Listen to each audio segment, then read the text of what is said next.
Hello, my friends, and those who consider themselves my enemies. My friends and my enemies, hello, on YouTube. I'm saying about the enemies because I received so many negative remarks from Muslims. I understand, I understand they are frustrated and they cannot answer. They cannot answer. It is time to press on. Okay, today's video I decided to call it. It has a link or a connection with the previous video last week, and it is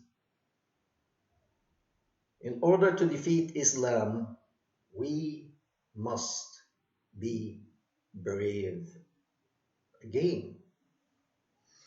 Okay, reality is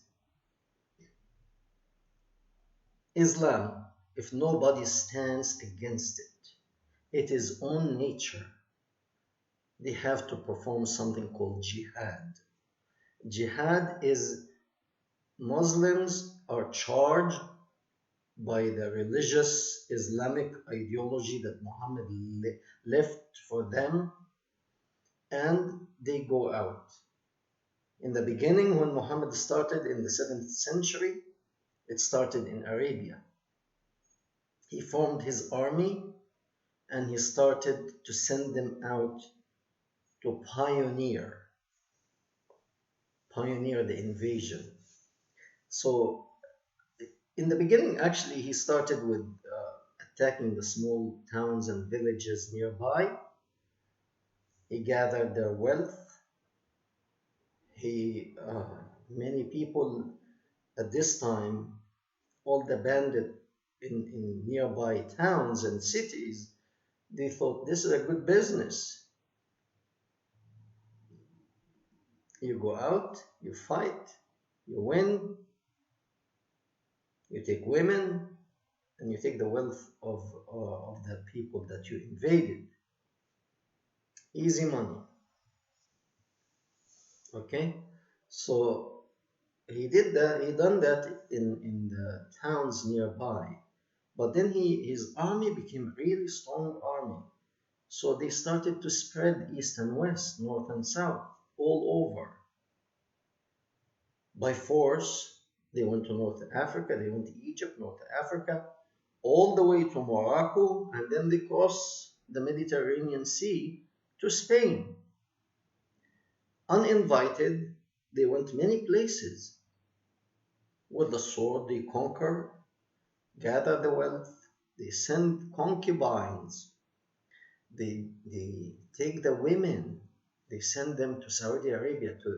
I'm sorry, it wasn't called Saudi Arabia then, to the Arabian Peninsula to sell for people to have concubines, to have sex slaves for almost nothing. They are sending thousands.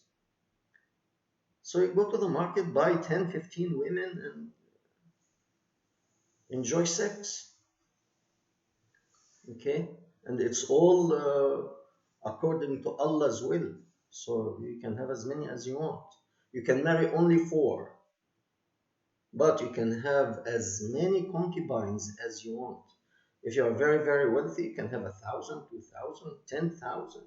No limit. The sky is the limit. The sky is the limit. Sick thinking. Anyway, it started from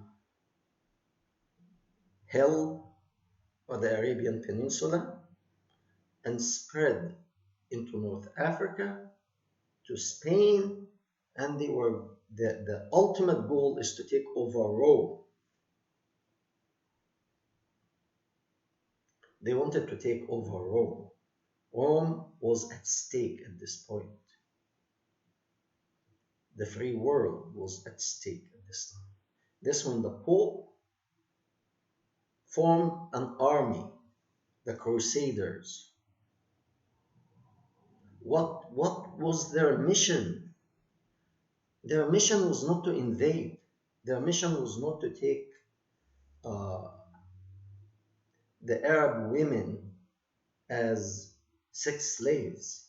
No, the Crusades, actually the Muslim, all the Arab countries, they have a distorted image of the crusade. Of course, there was atrocity in the crusade. Nobody can deny that.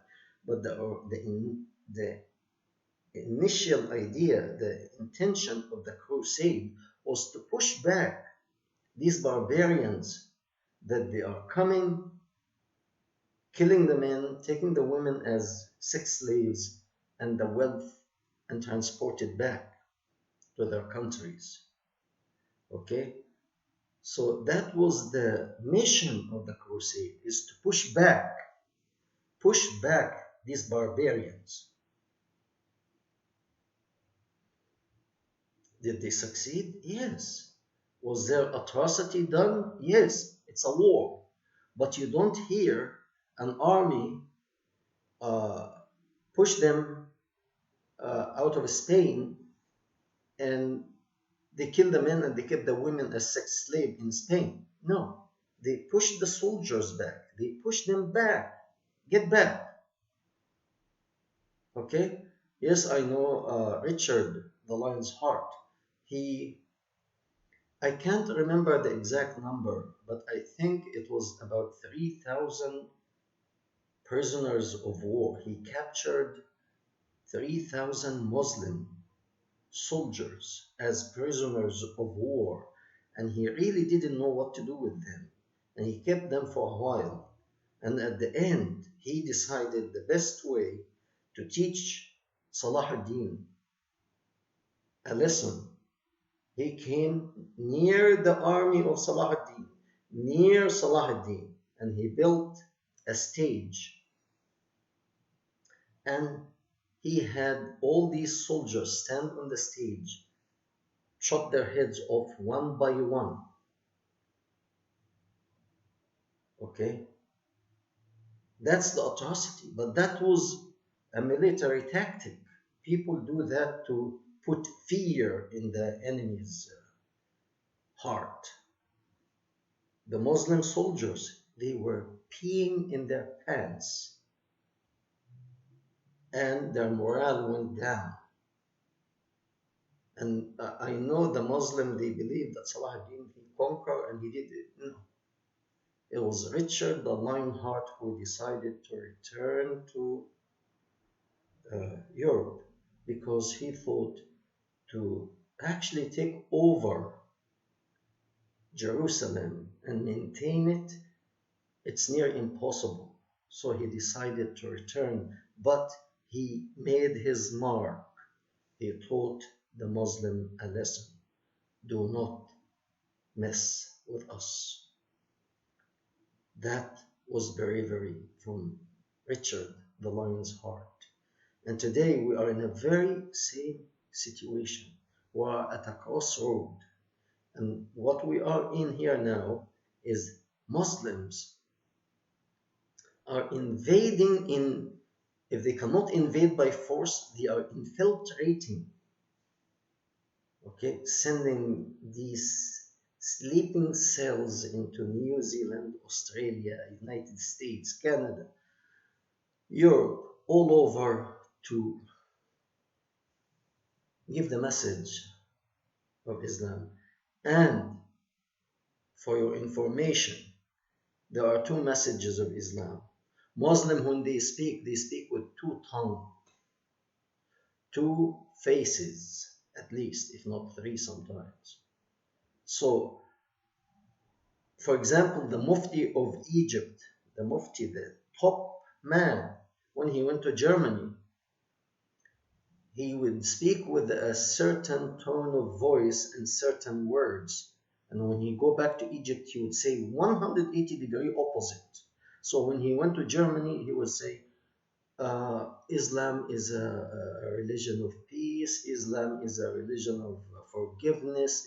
You can have your religion and I can have my religion and we can live in peace together. He goes to a Muslim country and he would say clearly, if you change your religion from Islam to another religion or you leave Islam, is death. Is death. Clear. So he has one face for Germany and for the West. He has another face for the Muslims. Okay? And these sleeping cells, sometimes even they don't know it. They are just brainwashed. They go on a mission with that same attitude. All right? To pioneer for Islam. And it's not that I am supporting the guy, I don't even want to mention his name, uh, in New Zealand, what he did. I'm not supporting him in any way, and I'm not encouraging anyone to do this evil action. However, who started this?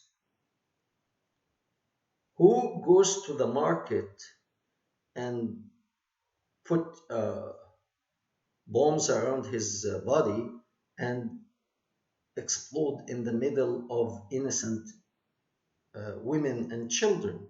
Who started this? Who is doing this? Who is murdering innocent people? Who gave him that idea?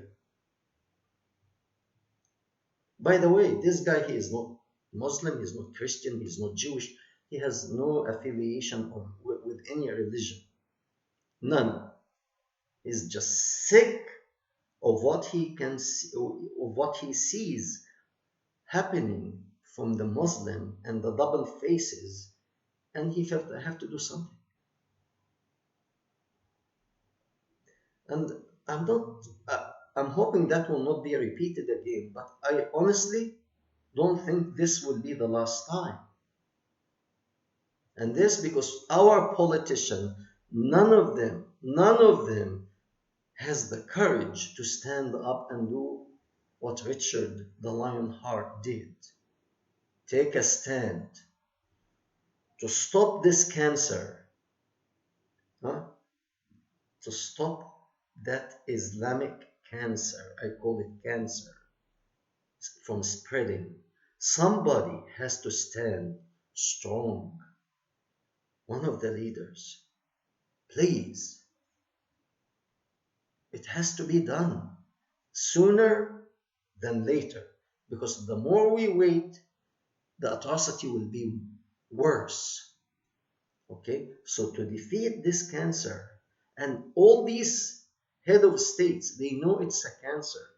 It's just kick the bucket a little further. Let somebody else deal with it, not me. Okay? Somebody has to stand up and show them the fist, as Richard the Lionheart did. Without doing that, we are fooling ourselves. We have to be brave again, and we have to be committed to even take casualties, because the casualties are happening anyway when you have a guy going to a mosque killing people, or a guy bombing a church, or bombing a bus with students on it. All that, casualties. Okay, let the military handle it. They know how to do it efficiently, and if there is casualty, it's minimum. Okay, there is no other way. The free world has to unite and take a stand against this ultimate evil. Thank you very much, and we see you again.